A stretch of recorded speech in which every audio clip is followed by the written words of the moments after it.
GST cut ಆದ್ಮೇಲೆ Tata Motors, Ashok Leyland, Bharat Benz truck price ಹೇಗಿದೆ ಅಂತ ಎಲ್ಲಾ ವೇರಿಯಂಟ್ಸ್ ಟ್ರಕ್ ಪ್ರೈಸಸ್ ಅಲ್ಲಿ 1.5% ಇಂದ 2% ವರೆಗೆ ಇನ್ಕ್ರೀಸ್ ಆಗುತ್ತೆ ಅಂತ. ನೆಕ್ಸ್ಟ್ ಒಂದೆರಡು ವರ್ಷದಲ್ಲಿ ಡಿಮ್ಯಾಂಡ್ ಸ್ಟೇಬಲ್ ಇರುತ್ತೆ ಅಂತ ಮಾರ್ಕೆಟ್ ಸಿಗ್ನಲ್ಸ್ ಹೇಳ್ತಿದೆ. ಟ್ರಕ್ ಪ್ರೈಸ್ ಕೂಡ ಮೇಲ್ ಹೋಗ್ಬೋದು. ಸೊ ಇವಾಗಲೇ ತಗೊಂಡ್ರೆ ಬೆಟರ್. ಇವತ್ತು 32 ಫೀಟ್ ಮಲ್ಟಿ ಎಕ್ಸೆಲ್ ತಗೊಂಡ್ರೆ ಪ್ರೈಸ್ ಎಷ್ಟು, EMI ಎಷ್ಟು, ಇಂಟ್ರೆಸ್ಟ್ ರೇಟ್ ಎಷ್ಟು ಅಂತ ಡೀಟೇಲ್ ಆಗಿ ಈ ವಿಡಿಯೋದಲ್ಲಿ ಹೇಳ್ತೀನಿ, ಸ್ಕಿಪ್ ಮಾಡದೆ ನೋಡಿ. ಟಾಟಾ ಮೋಟಾರ್ಸ್ ಕೂಡ ಒಂದ್ ಪೋಸ್ಟ್ ಹಾಕಿದ್ರು, ನೀವು ಟ್ರಕ್ ತಗೋತಿದ್ದೀರಾ ಅಂತ ಅಂದ್ರೆ ಇವಾಗ್ಲೇ ತಗೊಳ್ಳಿ ಅಂತ.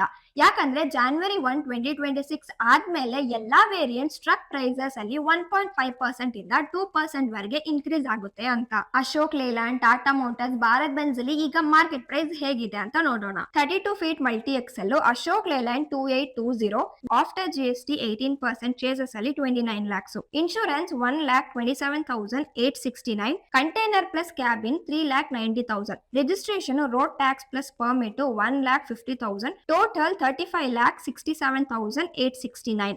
ಈಗ Tata Signa 2821.T, after GST 18% chassis 31 lakhs, insurance 1,18,085, container plus cabin 4,20,000, registration, road tax plus permit 1,50,000, total 37,88,085 rupees. ಈಗ Bharat Benz 2826R, after GST 18% chassis 40 lakhs, insurance 1,30,000, container plus cabin 4,20,000, registration, road tax plus permit 1,50,000, total 47 lakhs. ಈಗ EMI interest rate ಎಷ್ಟು ಬರುತ್ತಂತ ನೋಡೋಣ.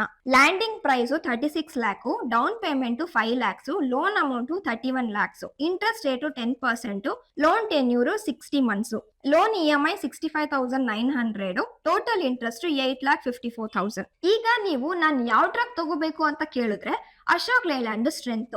Entry price ಕಡಿಮೆ ಇರುತ್ತೆ, spare parts availability ಈಸಿಯಾಗಿ ಸಿಗುತ್ತೆ, service network strong ಆಗಿರುತ್ತೆ, ರೀಸೇಲ್ ವ್ಯಾಲ್ಯೂ ಡೀಸೆಂಟ್ ಆಗಿರುತ್ತೆ.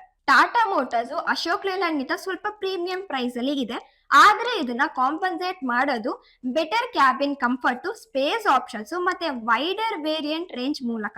ಲಾಂಗ್ ರೂಟ್ಸ್ ಅಲ್ಲಿ ಡ್ರೈವರ್ ಕಂಫರ್ಟ್ ತುಂಬಾ ಇಂಪಾರ್ಟೆಂಟ್ ಆದ್ರೆ ಟಾಟಾನ ಚೂಸ್ ಮಾಡಿ ಅಂತ ಹೇಳ್ಬೋದು. ಭಾರತ್ ಬೆನ್ಸ್ ಇದನ್ನ ಚೂಸ್ ಮಾಡೋದು ಹೆವಿಯರ್ ಲೋಡ್ಸ್, ರಫ್ ರೂಟ್ಸ್ ಮತ್ತೆ ಡ್ಯೂರಬಿಲಿಟಿ ಪ್ರಿಯಾರಿಟಿ ಇದ್ದಾಗ. Bharat Benz advantages robust chassis, engine durability ಮತ್ತೆ long haul stability. Limitations service ಮತ್ತೆ ಪಾರ್ಟ್ಸ್ ಸೆಲೆಕ್ಟೆಡ್ ರೀಸನ್ ಅಲ್ಲಿ ಮಾತ್ರ ಸ್ಟ್ರಾಂಗು, ಇನಿಷಿಯಲ್ ಇನ್ವೆಸ್ಟ್ಮೆಂಟ್ ಸ್ವಲ್ಪ ಜಾಸ್ತಿ. 32 feet multi axle container body truck ತಗೊಳ್ಬೇಕಾದ್ರೆ ಎಕ್ಸ್ ಶೋರೂಮ್ ಪ್ರೈಸ್ ಮಾತ್ರ ನೋಡಿದ್ರೆ ಸಾಕಾಗಲ್ಲ. ಕಂಟೈನರ್ ಬಾಡಿಯಲ್ಲಿ ಓಪನ್ ಬಾಡಿಗಿಂತ ಕಾಸ್ಟ್ ಸ್ವಲ್ಪ ಜಾಸ್ತಿನೇ ಇರುತ್ತೆ, ಯಾಕಂದ್ರೆ ಸ್ಟ್ರಕ್ಚರ್, ಎನ್ಕ್ಲೋಜರ್ ಮತ್ತೆ ಸೇಫ್ಟಿ ರಿಕ್ವೈರ್ಮೆಂಟ್ಸ್ ಡಿಫ್ರೆಂಟ್ ಇರುತ್ತೆ. ಮೊದಲು 32 feet container body build cost ನೋಡೋಣ. MS sheet, frame, locking system, rear doors build ಮಾಡ್ತಾರೆ. ಕಂಟೈನರ್ದು cost quality, material thickness, flooring ಮತ್ತೆ ಫ್ಯಾಬ್ರಿಕೇಟರ್ ಮೇಲೆ ಡಿಪೆಂಡ್ ಆಗುತ್ತೆ. ಮೆಟೀರಿಯಲ್ ಸೇಫ್ಟಿ ಇರೋದ್ರಿಂದ ಮಾರ್ಕೆಟ್ ಅಲ್ಲಿ ಇವತ್ತು ಓಪನ್ ಟ್ರಕ್ ಗಿಂತ ಕಂಟೈನರ್ ಟ್ರಕ್ ನ ತಗೊಳ್ತಿದ್ದಾರೆ. ಅರ್ಲಿಯರ್ ಸಿಚುಯೇಷನ್ ಅಲ್ಲಿ ಡೀಲರ್ಸ್ 8 to 10% ವರೆಗೆ ಡಿಸ್ಕೌಂಟ್ಸ್ ಕೊಡ್ತಿದ್ರು, especially volume based logistic trucks ಗೆ.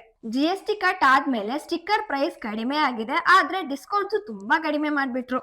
ಸೊ ಗ್ರೌಂಡ್ ಲೆವೆಲ್ ಅಲ್ಲಿ ನೆಟ್ ರಿಡಕ್ಷನ್ GST ಡಿಫರೆನ್ಸ್ ಗಿಂತ ಕಮ್ಮಿ, ಮ್ಯಾನುಫ್ಯಾಕ್ಚರರ್ಸ್ ಮಾರ್ಜಿನ್ ನ ಪ್ರೊಟೆಕ್ಟ್ ಮಾಡ್ಕೊಂಡ್ರು.